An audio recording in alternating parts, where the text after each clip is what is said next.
పరిశుద్ధ గ్రంథమైన బైబిల్లో గొర్రెను ఎద్దును తినవచ్చు అన్నారు, పందిని తినకూడదు అన్నారు.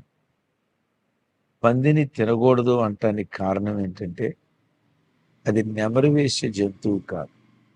నెమరు వేసే జంతువు కాదు. ఎద్దుంది వీటి పచ్చికలోకి వెళ్ళి ఉదయం నుండి మధ్యాహ్నం దాకా మేస్తుంది.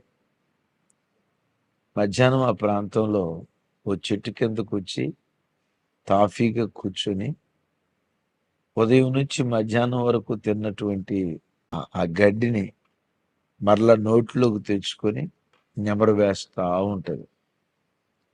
నెమరు వేస్తూ ఉంటుంది. గొర్రెకి కానీ ఎద్దుకు కానీ నెమరు వేసే గుణం ఉంది. పందికి నెమరు వేసే గుణం ఉండదు. ప్రభు బిడ్డలు కూడా 2 అధ్యాయాలు చదువుకున్నాం, 3 అధ్యాయాలు చదువుకున్నాం. ఆదివారం వాక్యం విన్న ఆ వాక్యాన్ని వారమంతా మనం ధ్యానిస్తూ ఉండాలి. చాలామంది జీవితాల్లో వాక్యం ధ్యానించే అనుభవం లేకపోవటాన్ని బట్టే ఇట్టే మరిచిపోతారు.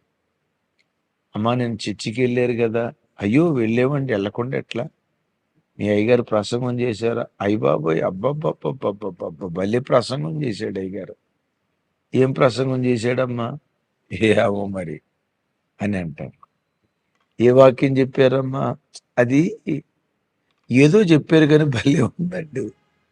ఏది చెప్పాడో గుర్తుండదు కొంతమందికి. వాక్యాన్ని ఇట్టే మర్చిపోతారు. సంఘం ధ్యానించాలి వాక్యం.